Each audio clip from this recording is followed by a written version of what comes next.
নজিরবিহীন এক সামরিক অভিযানের মাধ্যমে ভেনেজুয়েলার প্রেসিডেন্ট নিকোলাস মাদুরোকে আটক করে যুক্তরাষ্ট্রে নিয়ে যাওয়ার পর দেশটির ভেতরে ও বাইরে তীব্র আলোড়ন সৃষ্টি হয়েছে। এই অভিযানের পর ভেনেজুয়েলার রাজনৈতিক ভবিষ্যৎ, আঞ্চলিক নিরাপত্তা এবং আন্তর্জাতিক প্রতিক্রিয়া সব মিলিয়ে পরিস্থিতি দ্রুত জটিল আকার নিচ্ছে।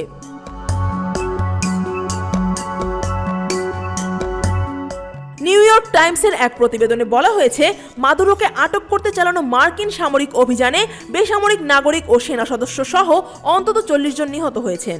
নাম প্রকাশে অনিচ্ছুক ভেনেজুয়েলার এক জ্যেষ্ঠ কর্মকর্তার বরাত দিয়ে এই তথ্য জানানো হয়েছে। তবে নিহতের সংখ্যা কিংবা অভিযানের পরিধি সম্পর্কে হোয়াইট হাউস বা পেন্টাগন থেকে তাৎক্ষণিকভাবে কোনো আনুষ্ঠানিক মন্তব্য পাওয়া যায়নি।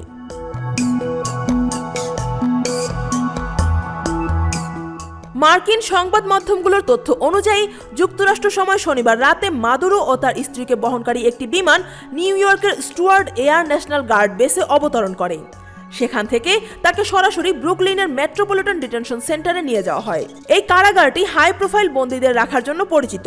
জেফ্রি এপস্টাইনের সহযোগী ঘিসলাইন ম্যাক্সওয়েল এবং আলোচিত র্যাপার শন ডিডি কম্বোসও এই কারাগারে আটক ছিলেন।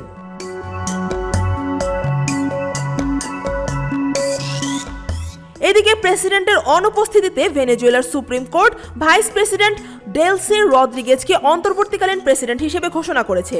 আদালত জানিয়েছে, প্রশাসনিক ধারাবাহিকতা বজায় রাখা এবং দেশের সার্বিক প্রতিরক্ষা নিশ্চিত করতেই এই সিদ্ধান্ত নেওয়া হয়েছে।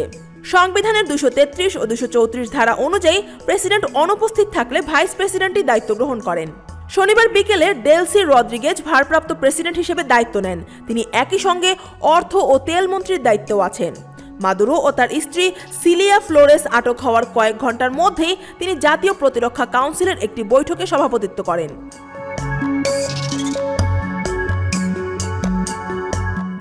সেখানে অন্যান্য মন্ত্রী ও উচ্চপদস্থ কর্মকর্তাদের উপস্থিতিতে মাদুরো দম্পতির অবিলম্বে মুক্তি দাবি করা হয় এবং মার্কিন সামরিক অভিযানের তীব্র নিন্দা জানানো হয়।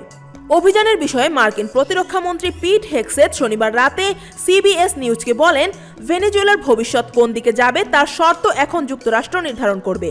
এ সময় তিনি প্রেসিডেন্ট ডোনাল্ড ট্রাম্পকে প্রেসিডেন্ট অব অ্যাকশন হিসেবে উল্লেখ করেন।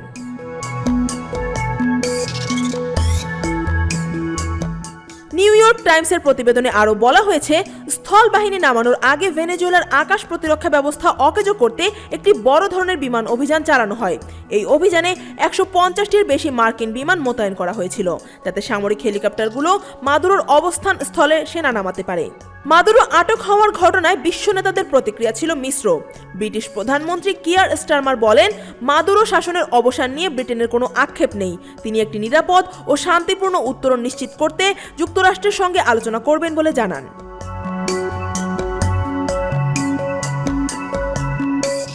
অন্যদিকে মার্কিন প্রেসিডেন্ট ডোনাল্ড ট্রাম্প ঘোষণা দিয়েছেন, ভেনেজুয়েলায় একটি নিরাপদ, যথাযথ ও সুবিচারপূর্ণ অন্তর্বর্তীকালীন ব্যবস্থা নিশ্চিত না হওয়া পর্যন্ত দেশটির পরিচালনার দায়িত্ব যুক্তরাষ্ট্র নেবে।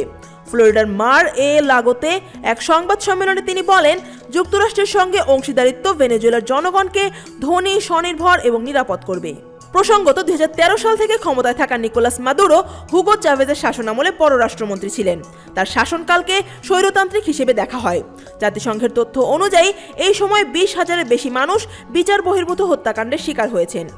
সাম্প্রতিক মাসগুলোতে ট্রাম্প বারবার মাদুরোকে ক্ষমতাচ্যুত করার আহ্বান জানালেও 3 জানুয়ারি এই আকস্মিক অভিযান ভেনেজুয়েলার কর্তৃপক্ষকে পুরোপুরি অপ্রস্তুত করে দেয়।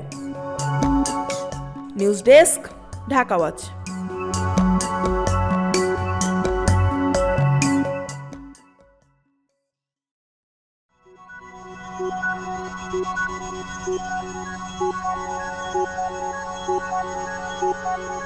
Thank you.